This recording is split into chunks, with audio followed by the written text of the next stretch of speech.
pengajian, kangge silaturahmi, kangge sholawatan, dados umure awake dhewe tambah barokah. Allahumma amin.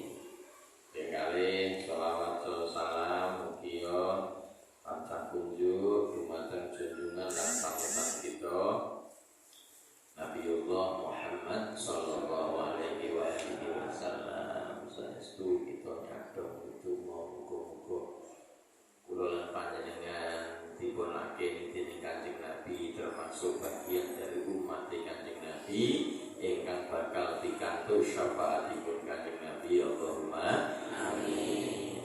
Jamaah rahimakumullah, sengaja kula disiki iki wau kan saking Karanganyar yang ngirit tenaga ngirit modal sisa mampir di Muga pokoke ngeten mawon urip niku digawe sing iso manfaat. Kula niku nate pengajian Selasa sore ten Tegal Asri niku wiwit kula mlebet Karanganyar taun 1995 sakmriki alhamdulillah dicek rutin dan yo lumayan ibu-ibu sing di tengah-tengah kesibukan ini do gelem ngaji. Itu minggu tekan 100 rutin jadi setiap Selasa sore ini ya alhamdulillah. Alhamdulillah yo ngeten iki pancen kudu ditelateni. Jadi dari pikir ada acara juga di Kandis ya. Oh nggih. Ngeten. Wong niku di dalam mendhet harus bersikap. Itu kudu punya skala prioritas. Di antara skala prioritas yang lebih penting bagi kula ngajarnya ini bagian dari tugas dan kewajiban. Yang jauh ya. Jadi bagian dari tugas dan kewajiban. Kula nanti matur dawuh Kanjeng Nabi. Nek iso dadi wong sing aliman au muta'alliman. Dadi wong sing mulang nek iso au muta'alliman nek ra iso dadi wong sing sinau nek ora iso au mustami'an paling ora dadi wong sing gelem ngrungokke nek kuwi ora iso au muhibban sak ora-orane dadi wong sing seneng marang pengajian. Wala takun khamisatan aja dadi wong sing nomor 5 ora mulang, ora gelem melu ngaji, ora gelem ngrungokke, ora seneng blas, malah gethek karo wong ngaji. Patah lik nek sampeyan wis termasuk wong sing nomor 5 dikene nomor 10 itu ora buka. Ayo sak-isane dhewe iso dadi sing mulang yo ayo do. Sing iso mulang ra ketang sak kalimah 2 kalimah ulangan tapi sing tenanan sing bener. Nek ora iso mulang dadi wong sing gelem ngaji ngeten iki ngrungokke pengajian, melu pengajian, nyimak pengajian. Atau paling tidak mendengarkan yo misalnya kalau kesel kadang ngeten iki ra butuh tenaga, butuh waktu. Kira-kira sampean misalnya wis ora nyandak tenan keterbatasan awak niku kadang yo ora saya mau saya tua ya. Ternyata waktu kesel tenanan iki besok nambah gawe baru ngaji ini ngaji melih iku yo kesel ternyata. Lho niku paling ora niku nyuwun sewu melu ngrungokke iso sangka lewat HP, sangka radio saking pundi rungokno. Kok timbang ngrungokke sing ora-ora ngrungokno pengajian. Kuwi wae ra sempat. Paling ora yang muhibban, dadi wong sing seneng lah. Wis alhamdulillah kae gelem ngaji, alhamdulillah ada pengajian. Pengajian iki rasane mak cles melu seneng. Nah, niku insyaallah niki dawuh Kanjeng Nabi, dadi wong sing mulang, sing sinau, sing ngrungokke, sing seneng, tapi aja dadi wong sing nomor 5. Yaiku dadi wong sing ora kabeh iki wae ulang, orang rumahke, orang seneng, orang sinau. Nah, ini patah helik sampai bakal dadi wong rusak. Nah, jamaah rahimakumullah, di antara sing kudu disinau awake dhewe niku enek perkara-perkara sing amal yaumiyah, perilaku keseharian sing kudu dingerteni. Ora sekedar sholat itu harus diketahui, tapi enek perkara-perkara sing sadurunge sholat ya kudu dingerteni, yaitu sing disebut dengan najasah atau najis. Nah, wong kuwi kudu kenal dengan najasah atau najis. Supaya nopo? Supaya iso ngindari. Karena wong sing salat nggawa najis, maka salatnya menjadi tidak sah. Nah, ini penting. Bapak Ibu sekalian yang dimuliakan oleh Allah Subhanahu wa taala, nopo sing dimaksud najis? Najis niku menurut bahasa adalah semua yang kotor. Nah, ingkang termasuk najis niku nomor sepindah adalah setiap perkara yang keluar dari kubul dan dubur, dari jalan depan maupun jalan belakang. Orang itu punya dua jalan, jalan depan maupun jalan belakang. Apapun yang keluar dari itu, nah, itu termasuk najis. Jadi itu termasuk najis. Maka hati-hati ya seperti ini. Jadi macet, ya pipis dikit, itu termasuk najis. Jadi baik itu kencing, baik itu darah, itu juga najis. Illal maniyah, kecuali sperma. Kalau sperma tidak najis. Dawuhipun Kanjeng Nabi riwayat Imam Ahmad, innama tanzilu saubaka minal bauli wal ghaidi wal mazi wal qai. Angin mestine seliramu iki kudu membasuh kain karena air kencing. Karena oleh sebab ghaid, orang ke belakang yang keluar dari apa? Keluar air besar. Wal madhi dan mazi, wal qai dan yang saya ini yang kadang udah disepelekan. Wal qai, muntah. Muntah itu najis. Jadi ini enek wong yang jauh nang mobil mabuk. Nah, hati-hati. Wek ngoten awake kena kabeh. Nah, wancine salat. Nah, ini kan terus niki yang harus diketahui seperti ini. Mungkin ora awake dhewe anake sing muntah, putune yang muntah. Jadi pipis air besar kemudian muntah termasuk madhi, darah itu termasuk najis. Nah, ini pun riwayatkan dari Imam Ahmad. Bahkan Rasulullah Shallallahu Alaihi Wasallam nanti dawuhaken waktu setunggal hadis, innahuma yu'adzibani wa kana ahaduhuma yamshi bin namimah wa ammal akharu fa kana la yastatiru minal baul. Rawahul Bukhari wa ghairi. Siji ning wektu Kanjeng Nabi niku lewat Syariah. Lewati kuburan. Loh, nalikane lewat kuburan niku Kanjeng Nabi mireng enek wong loro sing sedang disiksa. Siksa kubur. Oleh sebab apa? Siji sebab namimah. Wong tukang adu domba. Ngadu-adu. Anu kaya gaweane ngeten. Hati-hati. Niki sombet wong ngeten iki di kuburnya saja sudah disiksa, apalagi di akhirat. Dan yang nomor 2 ini yang harus hati-hati. Wa ammal akharu fa kana la yastatiru minal baul.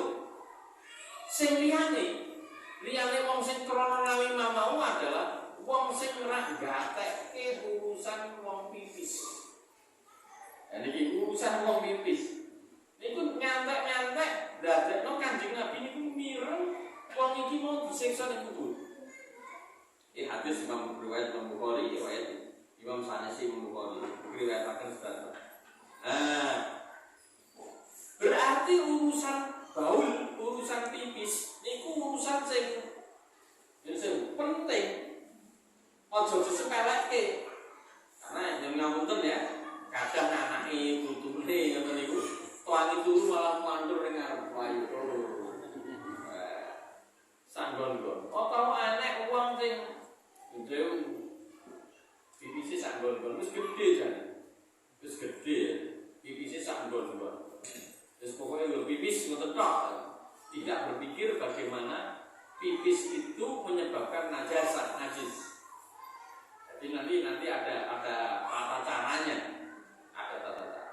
Maka urusan pipis niku penting, ojo nyepelekke. Jadi wong disiksa mergo orang gatekke urusan pipis. Dan iki Masya Allah, jadi ini hadis pun Imam Bukhari. Para usami kanan sakal hormati. Dados niku mangke pentingipun wong-wong sing nalikane ngadepi perkara-perkara sing najis supaya dipapanke. Bukan berarti terus lha niku pripun Pak? Gelem ra gelem wong niku ya aku nenek sing sepuh-sepuh niku cilik-cilik kebelet pipis ngoten nggih. Nah, niku terus pripun Pak? Sing penting boleh kan? Pipis itu boleh dan itu qadhiyal hajat, disebut sebagai qadhiyal hajat. Wong sing nekani hajat, iki wong niku nyuwun sewu. Ruangan AC nyamane kaya ngopo nek kebelet nguyuh. Niku dadi ora nyaman. Nggih to? Nggih. Kula niku anggere ngeterke jamaah haji. Sing kula sik dhewe jamaah anggere medhun kok pesawat. Wis ora di masalah hotel apik apa arek ora penting. Sing penting gak iso nguyuh. Jadi niku nyamu tadi penting kok nek ngampun banget saya masjid kok enak ono wong mampir nguyuh kok sampean anyel nek cara kula niku yo sampean iki gawe masjid nggo apa. Justru nek enek wong mampir iki nek cara fikih disebut dengan qadhiyal hajat. Jadi timbangane wong pipis sak dalan-dalan iki malah yo hampir nogekno tempat pipis sing apik, sing resik, sing ora pesing sing malah begitu. Ini bagian dari kebutuhan orang supaya wong iki iso njaga najis.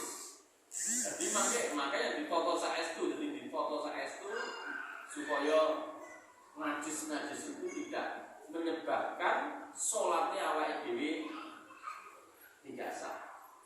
Nah, caranya itu satu, pastikan karena wong sholat itu pasti tidak boleh pakaian yang dipakai kecipratan pipis, kecipratan najis itu tidak boleh. Karena muntahnya kita, muntahnya anak, muntahnya cucu, ada pakaian-pakaian yang kena itu maka itu najis. Kena darah, itu darah, hati-hati nih, kecuali berdarah nyamuk kecil, orang ngalir itu makruh. Tapi kalau kena darah, kalau kecelakaan di jalan, misalnya sampai nolong orang, kalau ini kena ketik. Nah, ini nyunjuk, wancinya sholat. Nah, ini masalahnya kan kadang sepele, yang seperti ini disepelek nih, waduh orang. Nah, termasuk apa? Kena tai, mungkin tai cecak, mungkin tai retong, tai ayam, tai apapun, itu juga najis. Nah, mila perlu kehati-hatian. Jadi dipapan piye carane gen wis ngerti nek kuwi najis, maka dihindarkan jangan sampai nalikane arep salat awake dhewe ketemrekan najis. Nah, ini yang penting. Termasuk pipis niku nggih ngoten. Makanya hendek gawe WC niku nganggo aturan piye carane gen pipis itu tidak menggenang. Kalau menggenang berarti nanti malah nyiprat-nyiprat kemana-mana. Nah, makanya yang jauh jadi kulinannya pipis yo nek iso kan dengan kloset. Malahan mestinya begitu. Jadi makin terus hati-hati juga cipratannya aja nanti cipratnya ke katok atau ke sarung atau kemana. Nah, kalau misalnya terpaksa misalnya dalam satu perjalanan nenek rumah itu salin gampang ya. Nenek rumah itu ora masalah lah, insyaallah do iso kabeh. Nek ning dalan wong gawane nggon kuwi mau wayahe salat terus pripun, Pak?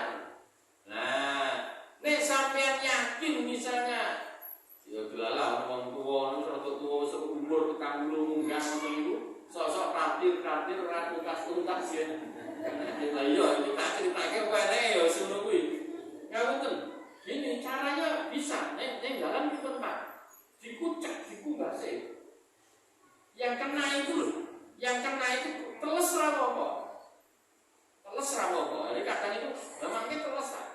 Justru dengan yang saya dikumbah nenek bersih itu, yang dikumbah misalnya baju saya ini kena, maka baju ini yang kena ini saja yang saya kucek. Nah, niku iso wis izalatul najasa, wis iso ngilangke najis meskipun teles, tidak apa-apa. Nah, ini jadi pipis sehingga kan tercipratan bisa kira-kira kena atau mungkin mau ora tuntas gitu. Yo mlebu kamar kecil atau WC dicopot dicucek sing kena niku wae. Nah, niku mangke sampeyan harus sholat wis boleh.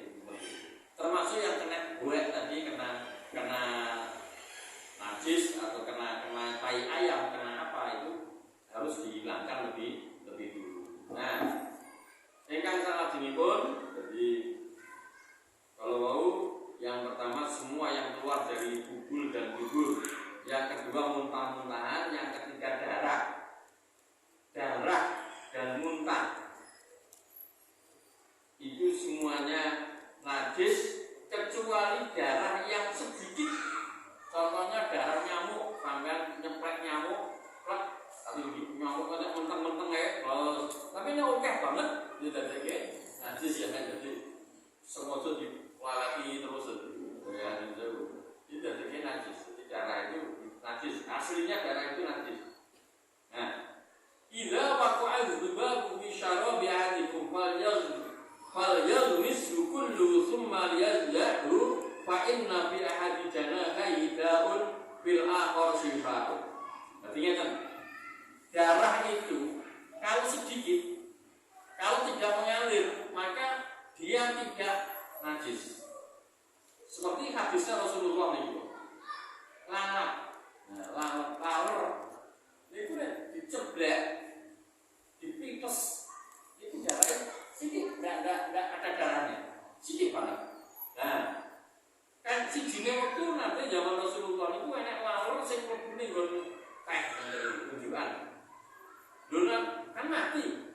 Karena ada mati kudune batang itu menjadikan najis semua. Nah, oleh Rasulullah nek enek napa laler sing kaya ngono kuwi mau malah kon nyeluke meneh. Jadi malah kon nyeluke. Kenapa? Karena ngeten. Niki dawuh Nabi. Laler itu suwiwi atau sayap yang satu membawa penyakit. Nek sampai celuke meneh sayap yang lain yang satunya itu membawa obat. Nah niku masalah ini penyakit pertama yang kecemplungan laler. Niku mang cemplungi laler sing nyemplung iki mau malah dadi mari penawarnya. Lha iki disebutke hadisnya Nabi.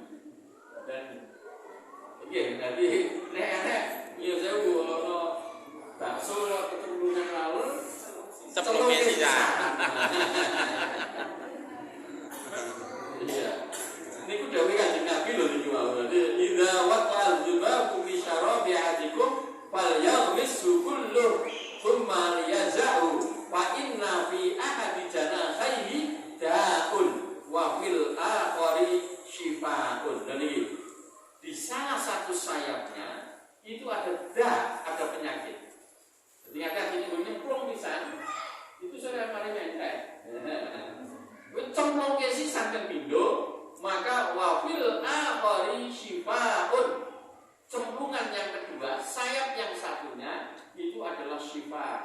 Iki sing dawuh Kanjeng Nabi. Hadisnya Imam Bukhari. Jadi enggak main-main. Rawahul Bukhari wa Abu Dawud wa Ibnu Khuzaimah wa Ibnu Hibban. Jadi hadis riwayat Imam Bukhari, Abu Dawud, Ibnu Khuzaimah dan Ibnu Hibban. Yang keempat, termasuk sing najis, semua binatang itu jadi suci. Semua binatang itu aslinya suci kecuali anjing dan babi.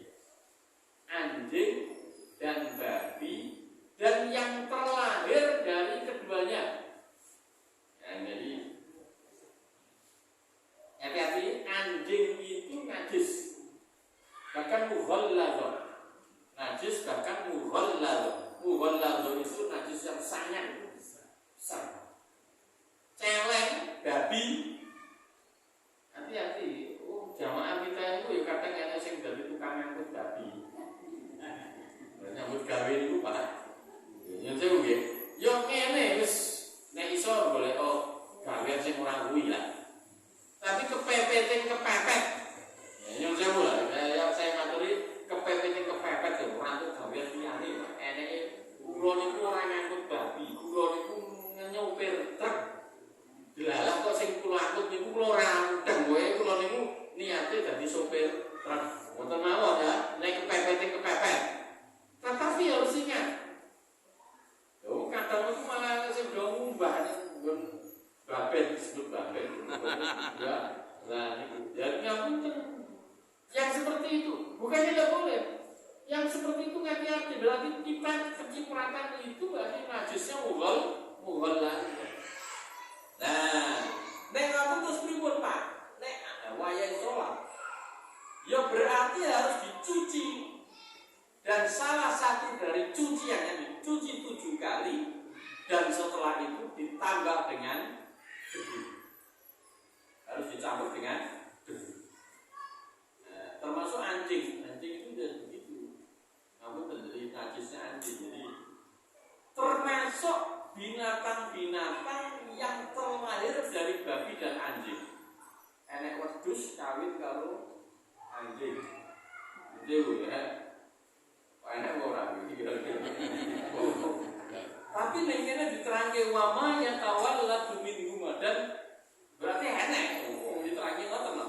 Dan binatang-binatang yang terlahir dari anak turunnya anjing dan babi. Berarti apapun terlahir dari itu berarti dia najis dan najisnya mughal. Nah, kemudian yang nomor 5 bangke. Hati-hati ini, pitik mati. Sampai nyingkirkan pitik mati, kucing mati, manuk mati, ulo mati, tikus mati. Nah, itu najis. Nek kudu disingkirke ya singkirke. Pendem, tapi bar harus dicuci, dibersihkan. Nah, ngoten dari harus dibersihkan. Ojo karena langsung sholat, langsung wudhu, langsung sholat itu tidak pas. Jadi harus hati-hati dari semua bangke itu adalah najis kecuali ikan dan belalang serta mayat manusia itu yang tidak najis. Jadi ikan, semua jenis ikan itu tidak najis. Ikan apapun tidak najis.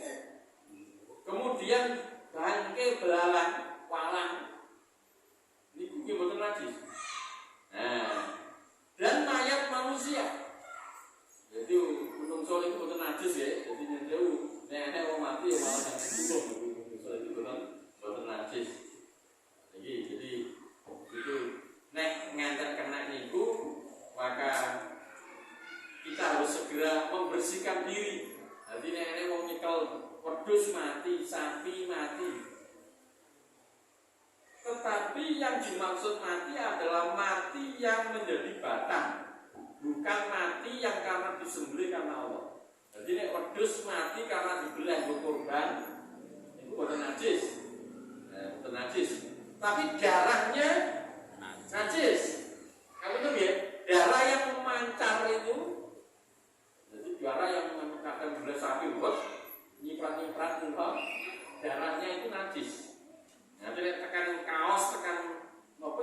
dibersihkan. Lagingnya ya kudu dikumbah sing resik. Itu.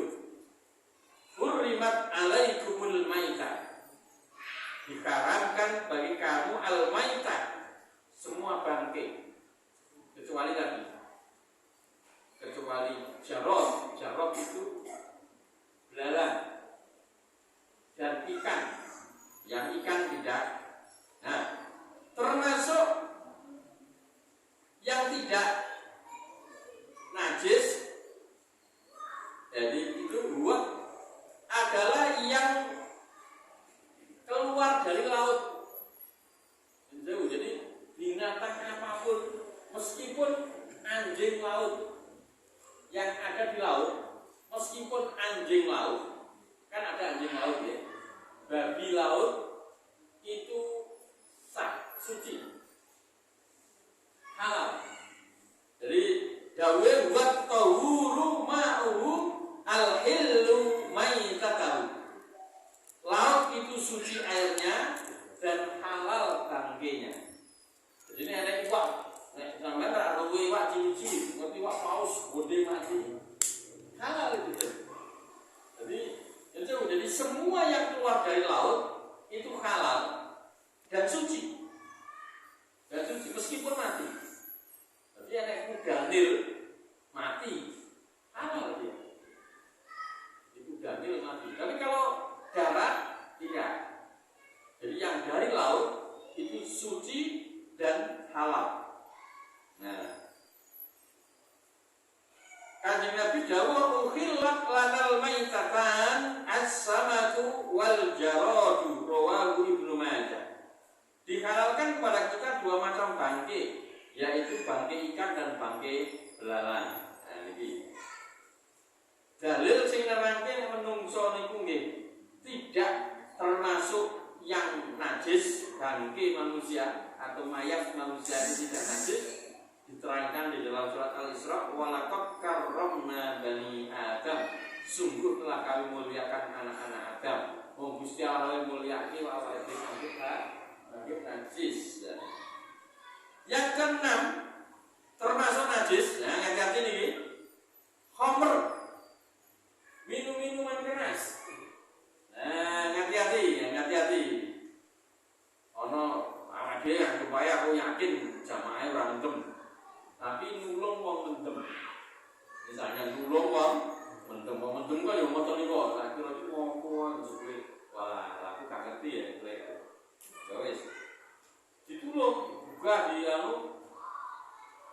misalnya keluar sampai nelapi sampai iki misalnya. Maka itu najis. Jadi najis, jadi nanti akan dibersihkan. Jadi alkohol apapun itu najis. Termasuk yang najis adalah darah rahim. Darah yang keluar dari kemaluan wanita itu termasuk najis. Ada 3 darah. Yang pertama darah haid atau menstruasi. Yang kedua darah nifas, yaitu setelah melahirkan. Yang ketiga disebut dengan darah istihadah, darah penyakit. Nah, hati-hati. Jadi ini untuk ibu-ibu, tapi bapak-bapak juga harus paham, karena bapak itu jadi imam.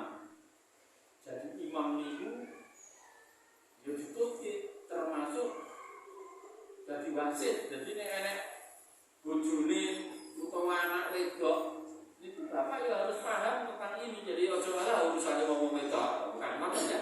Karena ini harus tahu. Nah, jadi ada haid. Haid itu yang seperti apa? Saya kira ibu lebih tahu. Darah yang keluar dari kemaluan wanita dalam keadaan sehat, tidak sedang melahirkan, itu darah haid namanya. Dalam keadaan sehat, jadi dia tidak sedang sakit. Nah, kemudian darah nifas, darah yang keluar dari kemaluan wanita dikala melahirkan anak. Yang ketiga adalah darah istihadah, yaitu darah yang keluar dari kemaluan wanita bukan waktu haid, bukan waktu melahirkan. Nah, ini cirinya haid itu seperti apa? Sedikitnya 1 hari 1 malam. Jadi kalau ada orang menstruasinya kok hanya 1 jam, harus hati-hati. Itu termasuk haid atau tidak? Berarti tidak. Ngerti nggih? Jadi yen sewu, jadi haid itu harus ada capaian waktunya sehari semalam, sekurang-kurangnya. Nah itu, kalau darah istiqadah, kalau darah nifas itu bisa sesak sedikit, bisa sedikit. Tetapi kalau darah haid itu paling sekurang-kurangnya sehari semalam.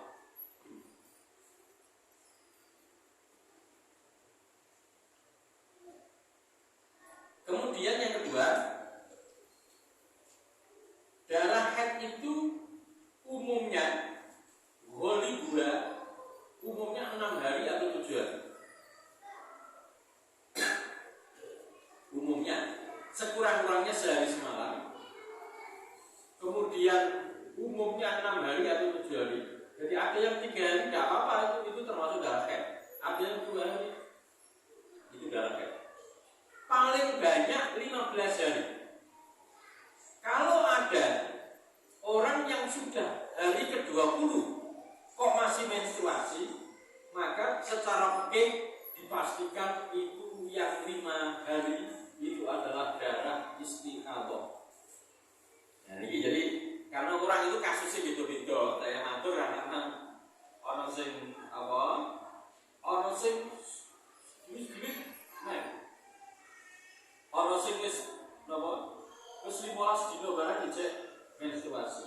Ya, yang seperti itu selebihnya 15 hari, maka dia itu namanya bukan darah menstruasi tetapi disebut dengan darah istihadah. Nah, kita lanjutkan. Niki saya anggap penting karena nanti menyangkut tentang kewajiban sholat. Jadi nalikane orang-orang yang sedang menstruasi, ada beberapa yang terlarang bagi dia. Larangan orang yang sedang menstruasi atau nifas itu adalah yang pertama, dilarang mengerjakan sholat. Mulai hati-hati. Nah, caranya itu, ibu-ibu itu kan kadang ada misalnya yang ngomong, wis wayahe isya, ini wancine, umumnya biasanya tanggal sekian ini biasanya ketekanan tamu lah. Sampai nisa niki mau durung sholat, dilarang nanti jam 8 sampai ketekanan men dan sampai belum sholat, maka nyusul nisanya ini terutang.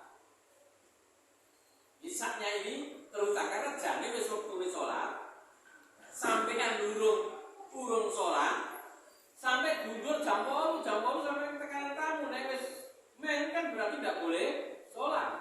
Nah, maka sholat isaknya ini terutang. Hati-hati ya, ini berarti sok ben nek wis suci nyauri isak sekeri niku, tapi kok subuh, zuhur, ngasar, maghrib, isya dan seterusnya sampai sampean suci itu tidak usah di sahur karena orang utang ya, jadi itu bukan utang. Yang utang khusus yang isak yang belum sempat terlaksana. Waktu isak kan panjang, mulai dari tadi subuh misalnya sampai subuh. Nah, nonton TV misalnya jelas tekanan tamu. Nah, padahal jane wis kewajiban sholat, nolok muka mau, maka dari itu ojo dok seneng mundur waktu sholat. Ngerti lho maksudnya ya? Nah, kemudian yang kedua, ibu-ibu atau mbak-mbak atau bapak-bapak juga perlu tahu, mas-mas juga perlu tahu. Nek wayahe wis rampung, ana sing megang nang aku sing megang. Yen sewu nggih. Hati-hati. Nek hari-hari terakhir itu memang kudu sedep nilai ya. Bahasa ini memang kudu diterangke ngeten iki, jadi saya harus nerangke ngeten iki penting. Kenapa? Karena begitu sudah clear bersih, maka sudah berlaku kewajiban untuk menunaikan sholat. Ya, misalnya kudune mau bareng asar arep maghrib iki kudune wis rampung. Siap. Saya belum ngatus. Ya saya oke. Tekan barisan. Oh, yang seperti ini maghribnya sampai ini kok piye ya? Ini jadi ojo hitungannya ojo berbagus ya. Makanya nek wis kira-kira detik-detik akhir itu dan kudu sering dicek. Jadi karena ini menyangkut kewajiban. Nah, yang kedua larangannya itu adalah mengerjakan sholat. Yang kedua, wong sedang men itu nifas atau men itu dilarang berpuasa. Wonten setunggal dawuh kunna nahidu inda Rasulillah tsumma nadaru panukmar bi qadha'i shaum wala nukmar bi qadha'i shaum. Ini Aisyah. Tapi niki hadis niki seringkali disalahpahami. Ngapunten, saya matur sering disalahpahami ngeten. Lho Pak, perintah Kanjeng Nabi niku mung qadha poso, boten mung qadha salat. Jadi kunna nahidu inda Rasulillah summa nadhar fa nu'mar bi qadha'i shaum wala nu'mar bi qadha'is shalat. Saya diperintahkan untuk mengqadha shaum puasa. Jadi ini poso nyautan wajib. Tapi wala nu'mar bi qadha'is shalat. Tetapi saya tidak diperintah untuk nyaurkan sholat. Berarti tidak perlu sholat untuk waktu sedang menstruasi. Nek wis bar sampeyan ora duwe utang kecuali sing kaya mau. Nah, hadis ini sering dipahami oleh orang-orang lain yang tidak bisa memahami. Lho wong sing dikon nyaur niku kan poso, kudu sholat. Enek wong sing kaya mau misalnya sampean kudune wancine nyisak wis salat kok urung salat, lala ketekanan menstruasi, ini lain. Nah, karena apa? Karena perintahnya kunna nahidu inda Rasulillah. Jadi ini khusus orang yang menstruasi. Nek enek wong sing ngendhewu lala ninggal ke salat, maka dia harus nyaurkan salat. Bukan menstruasi kok yang men saja ngendhewu wancine dene itu sholat kok urung sholat gelala ketekanan men, maka dia tetap wajib nyalurkan sholat untuk yang ditinggal waktu sebelum men tadi ya. Jadi ini yang penting kamu watur. Yang ketiga, membaca Al-Quran. Jadi orang-orang yang sedang junub, orang-orang sedang menstruasi itu tidak boleh membaca Al-Quran, tidak boleh membaca Al-Quran, tetapi boleh membaca zikir. Membaca zikir itu boleh, tapi membaca Quran tidak boleh. Yang keempat, memegang dan membawa mushaf. Hati-hati ini. Nanti HP pripun, Pak? Nah, HP itu multifungsi. Nek ngeten iki berarti tidak mushaf. Tapi ketika saya buka Qur'annya, pas jadi sedang junub atau pas menstruasi, maka sampean jangan membuka aplikasi Quran. Betul maksudnya. Jadi karena tidak boleh jadi membawa Quran, membawa catatan Quran bagi wanita-wanita yang sedang menstruasi atau siapapun yang sedang junub itu tidak diperbolehkan. Jadi nek pas menstruasi atau pas junub misalnya, maka jangan membuka aplikasi Quran, karena pada saat itu ini menjadi mushaf. Tapi kalau sekedar mau WA itu tidak apa-apa. Membaca zikir itu boleh, membuka aplikasi Rotibul Adat misalnya, Simtul Duror misalnya, itu boleh. Tapi khusus mushaf Al-Quran itu tidak boleh. Nah, ini yang harus dipahami. Kemudian yang selanjutnya, jadi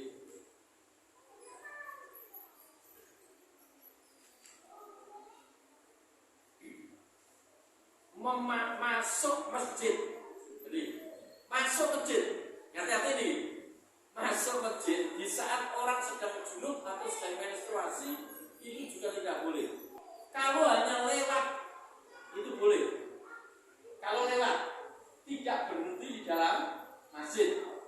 Jadi lewat itu boleh. Tetapi kalau dari ini ada dawuh wonten yang hadisnya begini. If alima yaf'alul had wa yara la tutafil baiti hatta tadhuri. Termasuk orang-orang yang sedang haji itu juga wanita-wanita yang menstruasi tidak diperbolehkan untuk tawaf Ka'bah itu juga tidak diperbolehkan. Maka ada cara-cara wanita-wanita khusus hajinya para wanita yang seperti ini ada caranya. Berarti dia tidak boleh masuk ke Masjidil Haram pada saat dia sedang menstruasi. Berarti dia tidak boleh tawaf. Mengelilingi Ka'bah juga tidak boleh.